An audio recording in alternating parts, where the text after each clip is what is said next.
을 믿음으로 고백하며 나아가야 되겠습니다. 여러분, 이제 2010년도에서는 마지막 수요 예배입니다. 그것도 이제 구역 연합으로 오늘 드리게 되는데, 여러분 앞뒤 좌우로 인사 좀 합시다. 잘 살아왔습니다.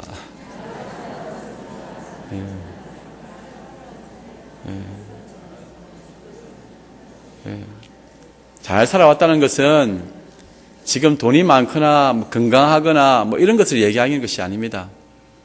성도로서 자리 잘 지켜오게 하신 하나님의 은혜, 그리고 여기까지 오게 하신 하나님의 은혜, 2016년도를 시작하면서 지금까지 오기까지 많은 일들이 있었을 것입니다.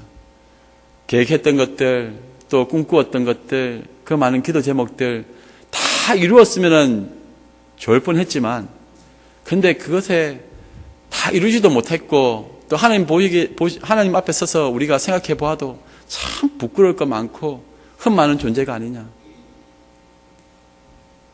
내 욕심은 이래 더 많이 하고 싶지만은 그게 삶을 살아가면서 쉽지가 않아요.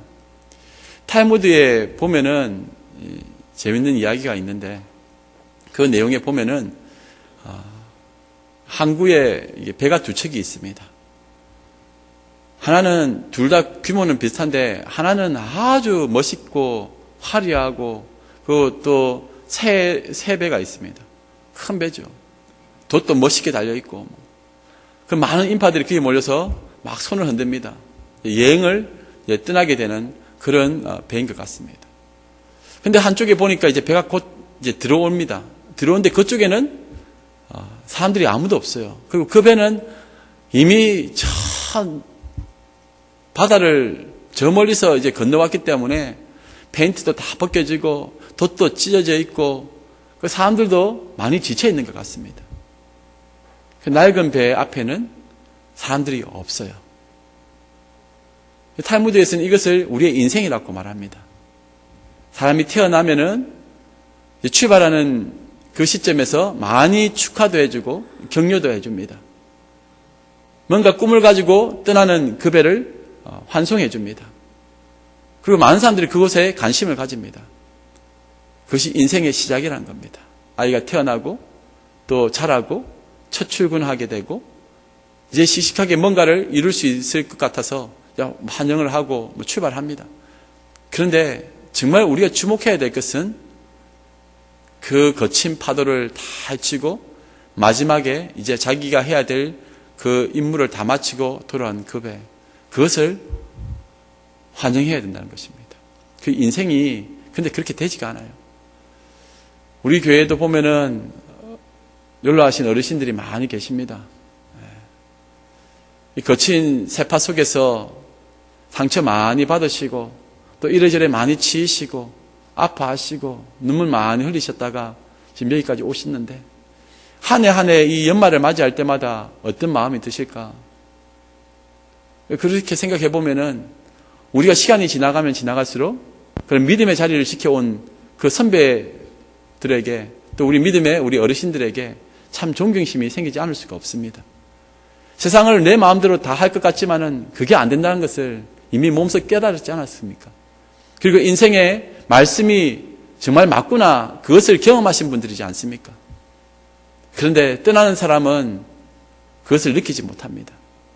이제 시작하려는 사람은 야망을 꿈꾸고 저 거친 바다를 건너가면 자기는 잘할 것 같지만은 가보면은 그것이 얼마나 힘들고 어려운지 가보면 압니다. 많은 배들이 출발했지만은 다시 돌아오지 못하는 배들이 얼마나 많은지 몰라요. 그런데 마지막에 도달해 보면은, 그 배가 항구에 도달해 보면은 우리를 맞이하는 사람이 없다는 거죠. 우리 한 해가 시작하는 시점에 환호하고 또 열심을 다하기로 다짐하고 신나게 시작하지만은, 믿음의 성도들은 마지막이 중요합니다. 시작도 정말 중요하지만은 누가 끝까지 그 십자가의 길을 걸어갈 수 있겠는가? 마지막에 세상의 환호와 그 유명한 어떤 소리들이 또 인정을 받는 것이 중요한 것이 아니라, 우리 주님 품에 안겨서 주님이 얘야 수고했다 안아주시면 이것이 최고의 기쁨이고 영광이라는 것을 잊지 마시기 바랍니다. 그러니 여러분, 우리는 2016년도 한번 돌아보시기 바랍니다. 어떻게 시작하였습니까? 그리고 그 사이사이에 어떤 일들이 있었습니까? 그러니 조금 전에 우리 권사님 기도하셨지만은 지내온 모든 것들이 하나님의 은혜요 감사밖에 없습니다. 이제까지 지내온 모든 것이 하나님의 은혜요 우리가 외칠 것은 감사밖에 없습니다. 그런데 우리의 마음은 감사의 마음보다는 불평하게 되고 원망하게 되고 미워하게 되고 증오하게 된다면 이것은 하나님 앞에서 죄를 짓는 것입니다. 주신 것에 감사하는 저와 여러분들 되시기 바랍니다. 오늘 말씀해 보니까 이 말씀은 하나님께서 기쁘시게 받으시는 재물에 대해서 설명하고 있습니다. 하나님께서 기쁘게 받지 않으시는 재물은 무엇인가? 기쁘게 받으시는 재물은 무엇인가? 그 방식이나 또 그 재물 자체의 흠결에 따라서 기쁘게 받으실 수 있고 기쁘게 받지 않는다 이렇게 되어 있습니다. 그러면 이 내용을 보면은 단순합니다. 이 양이나 염소가 온전하면 됩니다. 겉으로 봤을 때 얘가 깨끗하고 온전하면은 하나님께서 받으시고 얘가 좀 흠이 있거나 몸이 성하지 못하거나 이러면은 이거는 하나님 앞에서 아름답게 드려지는 제물이 못하니까 배제시켜서 좋은 것만 하나님께 드리면 된다는 겁니다. 그런데 이것이 그렇게만 보기에는 또 쉽지가 않습니다. 왜냐하면은 그것을 누가 보느냐입니다. 하나님의 말씀은 19절, 여러분들 22장 19절 한번 보시기 바랍니다. 19절, 20절, 21절 말씀을 제가 읽어보겠습니다. 22장 19절부터입니다. 기쁘게 받으심이 되도록 소나 양이나 염소의 흠없는 수컷으로 드릴지니 흠 있는 것은 무엇이나 너희가 드리지 말 것은 그것이 기쁘게 받으심이 되지 못할 것임이니라. 만일 누구든지 서운한 것을 갚으려 하든지 자기로 예물을 드리려 하여 소나 양으로 화목 제물을 여호와께 드리려는 자는 기쁘게 받으심이 되도록 아무 흠이 없는 온전한 것으로 할지니 이렇게 되어 있습니다. 그 밑에는 눈먼 것이나 상한 것이나 또 지체에 배임을 당하거나 종기가 있거나 습진이 있거나 뭐 이런 종류들이 쫙 나옵니다. 그러니까 하나님께서 기쁘게 받으시는 이 제물의 흠결에 대해서 설명하고 있습니다. 온전한 것을 드리라는 것입니다. 하나님께 기쁘게 받으시는 제물 세상에는 없습니다. 왜냐하면 그는 보는 사람의 눈에 따라 달라지기 때문에 그렇습니다. 어떤 사람은 이 양을 보면서 얘가 제일 흠이 없구나. 얘를 바치자 하는데 저 사람은 얘가 좀 눈이 좀 작은 것 같다. 저 양은 좀 눈이 작은 것 같아. 하나님 앞에 흠이 된다.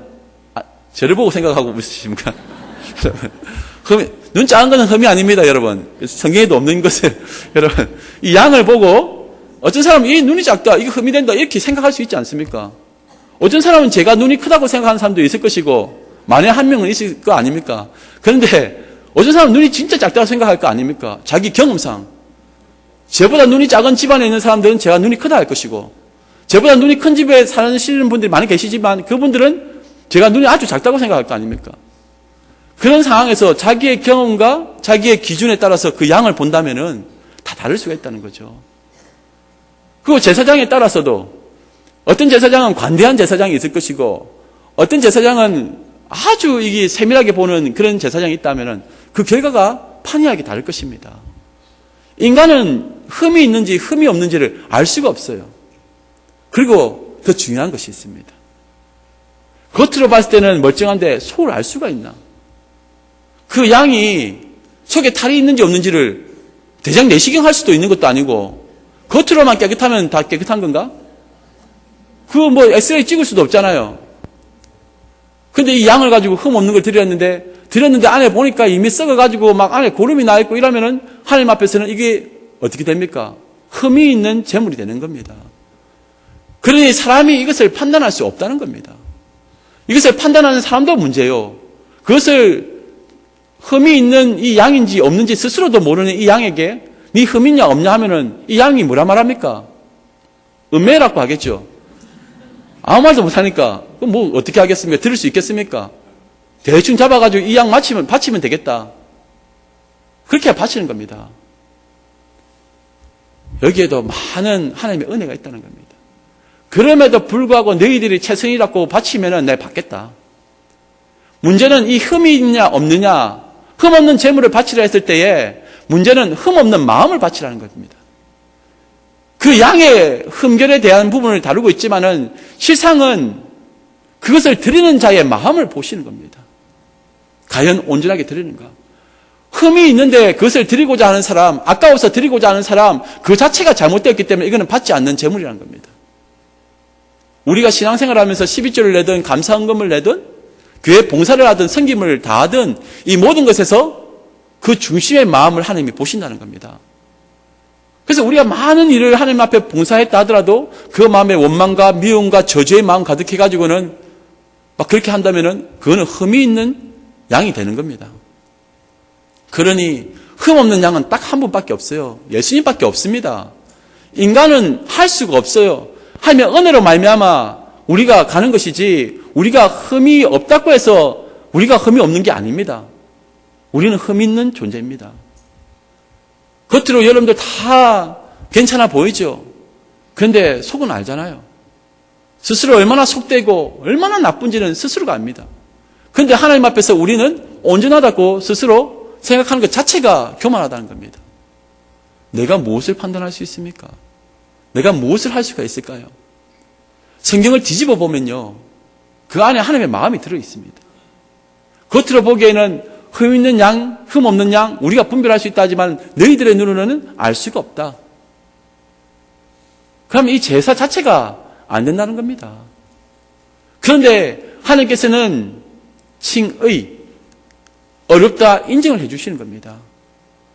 흠이 없다고 하나님이 인정해 주시면 받아주시는 겁니다. 전부 다 아니고 10분의 1 아즈카라로 그 고운 가루, 빤 고운 가루 그 10분의 1만 들어도 전체를 드린 것으로 인정해 주시겠다는 겁니다. 우리 인간에게서는 완전하고 흠없는 것은, 거룩한 것은 아무것도 없습니다. 전적 타락 아닙니까? 전적 타락, 전적 무능. 기독교 기본 교리 아닙니까?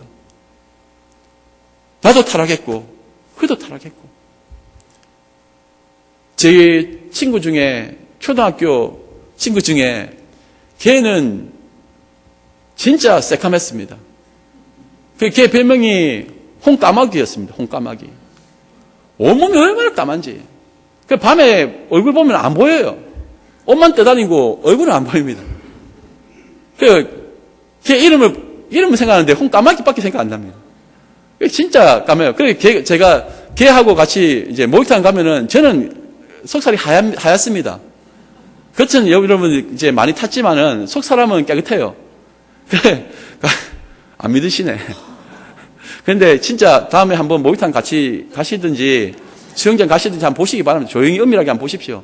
진짜 하얗습니다. 그런데 그 홍까마귀 그분은, 그 친구는 옷을 벗어놓으면 진짜 까매요. 얘가. 아버지, 어머니, 가족 중에서 다 괜찮은데 이 애만 까맣습니다. 걔 보고 같이 목욕탕 가면은 얘가 목욕하고 나도 목욕하면은 얘는 때가 더 많이 나올 것 같은데 그게 아닙니다. 피부가 약간 어둡고 깜깜할 뿐이지 때 나온 거는 쟤나 걔나 별반 다를 것이 없어요. 겉으로 무엇을 판단하겠단 말입니까? 여러분 요즘 목욕탕 잘 가십니까? 저는 요즘 이 목욕탕 잘 가다가 요즘 잘 안 가는데 게을러져 가지고 그 목욕탕 가서 한번 때를 한번 밀어보십시오. 그 때를 재라고 한번 생각해 보십시오. 정결한 마음 주시옵소서 하면서 가서 막 문 떼고 하면 때가 쫙 나오잖아요. 할렐루야 하고 푹 삶아가지고 넣으면은 그래서 한번 싹 밀면은 눈이 내리지 않습니까? 구스가루 날리고. 저는 그런 수준은 아닙니다. 상상하지 마십시오. 여러분들 그런데 모두 다 마찬가지입니다. 뭐가 더 잘났다고 소리 지르겠습니까? 다 들어가면은 세상에 때 없는 사람 어디 있습니까? 아까 엘리베이터 탔는데 향기가 팍 났어요. 향수가. 낯익은 향수였어요. 엘리베이터에. 누구 이름은 되지 않겠지만 향수가 났어요. 향수 냄새가. 아무리 겉에 향수를 바른들 보면 때가 있는데 어디가 할 겁니까? 다 압니다. 다 알아요. 하나님 앞에서는 다 때가 있어요. 더 많이 있고 더 안 있고 하루 안 씻으면 더 더러워지는 거고 한 번 더 씻으면 더 깨끗해지는 거고 보통 저는 설교하기 전에 씻고 올라옵니다. 여러분 저는 오늘 안 씻고 올라왔습니다. 별반 차이가 없잖아요. 여러분들 눈으로는 확인이 안 됩니다. 우리 눈으로도 판단이 못해요. 그러니 저 양이 깨끗한 양인지 흠 있는 양인지 에서 판단하려고 하지 마십시오. 저 사람은 온전한지 이 사람은 온전한지 판단하지 마십시오. 하나님이 다 보고 계십니다. 사람은 판단하는 자가 되면 안 됩니다. 그냥 품어주고 함께 등 밀어주면 될 것인데 니 때 너무 많다 하면서 그렇게 하면 안 됩니다. 가서 똑같이 등 밀고 똑같이 때 몇 건 내면 되죠. 근데 그게 안 된다는 겁니다. 그게 교회는 어떤 분은 목욕탕으로 비유를 했어요. 아무리 죄 없다고 하더라도 어떤 사람이라도 이 앞에 들어오면은 그 예수의 보혈로 씻기면은 때가 나오는데 어떻게 합니까? 그 지하의 때가 나오는데 자기는 때 없다면서 목욕탕에서 한 번씩 꼬맹이 뛰어다니지 않습니까? 엄마가 막 이렇게 목욕하자 하면 나는 때가 없어요 하면서 막 뛰어다니다가 엉덩이 한 번 맞고 밀어보면 때가 막 나오잖아요. 그 애들 때 없다고 합니다. 아프니까.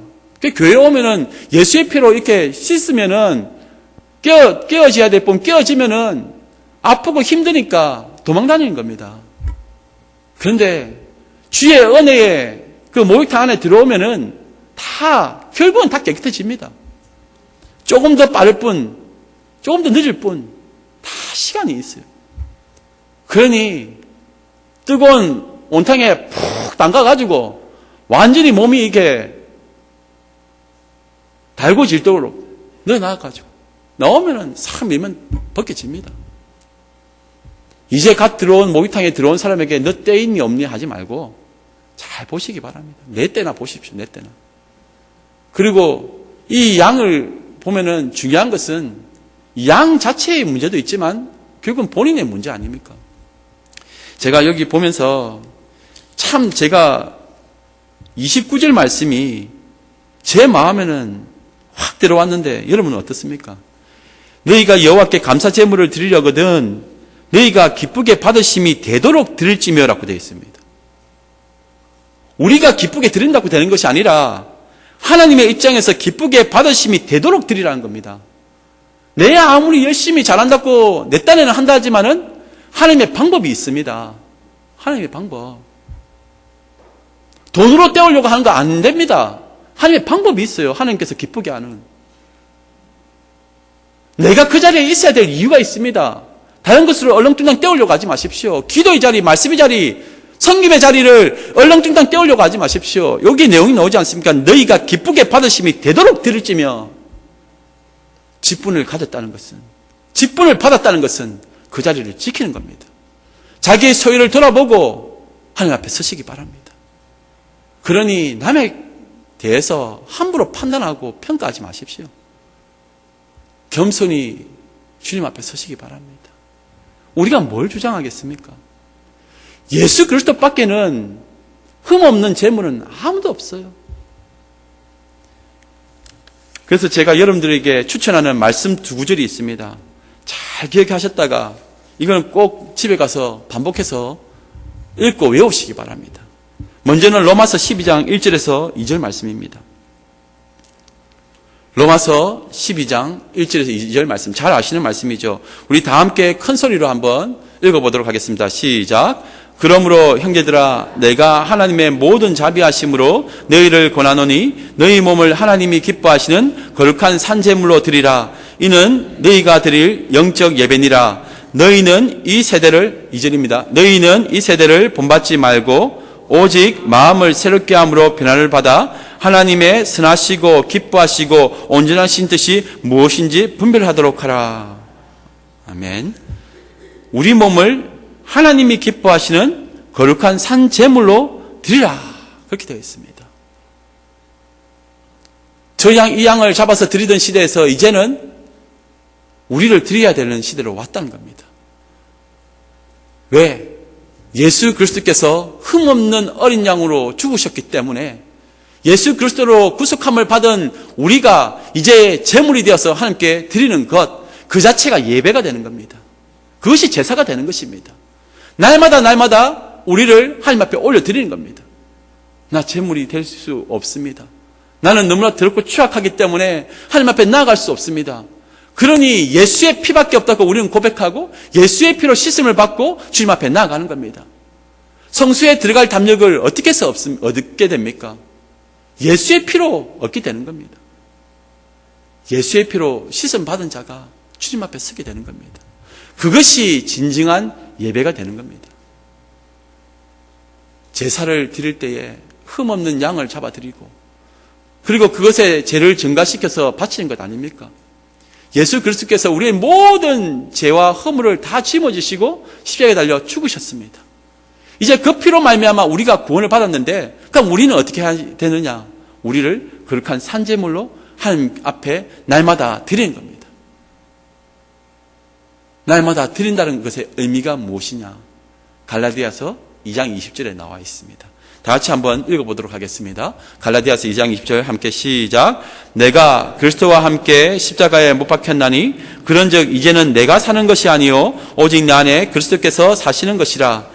이제 내가 육체 가운데 사는 것은 나를 사랑하사 나를 위하여 자기 자신을 버리신 하나님의 아들을 믿는 믿음 안에서 사는 것이라. 이 영적 원리를 잘 기억하십시오. 정말 중요한 겁니다. 내가 사는 것이 아니고 나는 죽고 예수로 살아가는 것입니다. 우리가 살아가는 것은 나를 위해서 내 자신을 위해서 살았던 옛사람, 옛 성품대로 살아가는 것이 아니라 나는 죽고 예수로 살아가는 것. 예수로 안 살아가면 어떻게 되는 줄 압니까? 내가 살아있으면 어떻게 되는 줄 아십니까? 자꾸 판단하려고 합니다. 미움과 증오가 자꾸 생길 때에 자기의 옛 성품이 그대로 드러나는 겁니다. 그 못된 성품, 못된 모습들이 그대로 나타나는 겁니다. 우리가 어떠한 존재인지 보시기 바랍니다. 우리는 전적 무능의 상태입니다. 우리 힘으로 뭔가 아무것도 할 수가 없어요. 그러니 우리가 어떻게 주님 앞에 서게 될 것인가? 오늘 말씀에 보니까 21절 말씀을 우리 다 같이 한번 읽어보도록 하겠습니다. 우리 21절 말씀을 만일부터 다 같이 한번 읽어보겠습니다. 시작. 만일 누구든지 서원한 것을 갚으려 하든지 자의로 예물을 드리려 하여 소나 양으로 화목제물을 여호와께 드리는 자는 기쁘게 받으심이 되도록 아무 흠이 없는 온전한 것으로 할지니라. 여러분, 온전한 모습을, 온전한 마음을 드리는데 우리는 할 수 없는데 예수 그리스도의 보혈로 힘입어 우리가 나아가는 것입니다. 우리는 삶을 살아갑니다. 우리의 예물이 무엇이냐? 우리의 눈물이 예물이 될 것입니다. 우리의 고통과 아픔이 예물이 될 것입니다. 왜 눈물이 나고 고통과 아픔이 생기느냐? 내 옛 성품과 싸우기 때문에. 그것이 괴로운 겁니다. 옛사람의 성품 같아서는 한 방 지어 박았으면 좋겠는데 그게 안 된다는 것을 아니까, 할 수도 없다는 걸 아니까 못하는 겁니다. 바보라서 못합니까?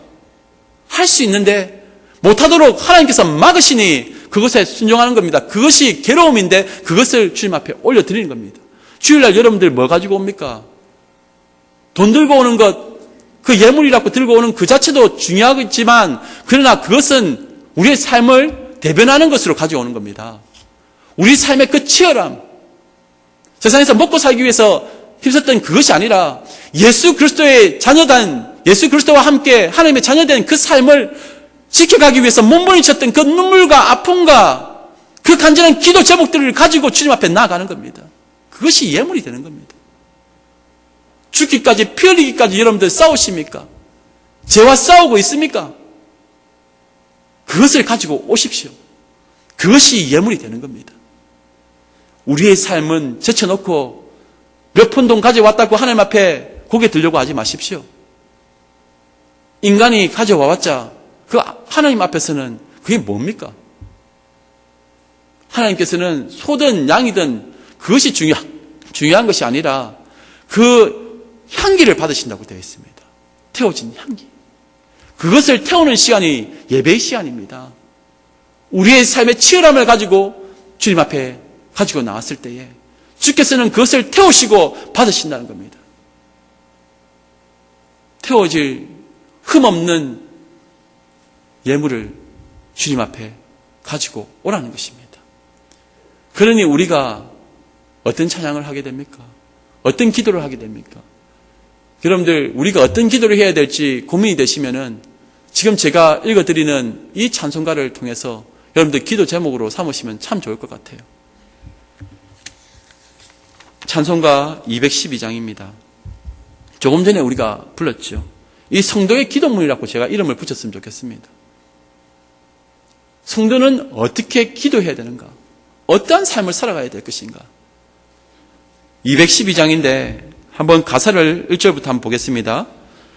1절에 겸손히 주를 섬길 때 괴로운 일이 많으나 구주여 내게 힘주사 잘 감당하게 하소서. 성도는 겸손히 주를 섬겨야 됩니다. 교만하면 안 됩니다. 교만한 마음으로 주를 섬기다가는 그것은 아무것도 아닌 겁니다. 겸손히 주님을 섬길 때에 무슨 일이 많습니까? 괴로운 일이 많게 됩니다. 내 힘과 방법으로 일을 하려고 하면은 마음대로 하니까 속 안 타죠. 근데 겸손히 주님 바라보고 일을 하려고 하니 마음의 상처도 많이 받고 아파하는 것이 많아진다는 겁니다. 올 한 해 여러분들 주님을 섬기면서 이런 일 저런 일 주를 위해서 달려가다가 괴로운 일을 많이 당했다면은 그건 정상적이라는 것입니다. 겸손히 주를 섬길 때에 괴로운 일 많으나 주님께 우리가 구할 것은 잘 이겨낼 수 있도록 힘을 달라는 겁니다. 잘 감당할 수 있도록. 포기하지 아니하고 이 십자가 잘 짊어지고 내게 주신 이 사명 잘 감당하고 갈 수 있도록 도와주십시오. 그렇게 기도하시기 바랍니다. 2절 말씀에 이게 참 안 되는 것 같아요.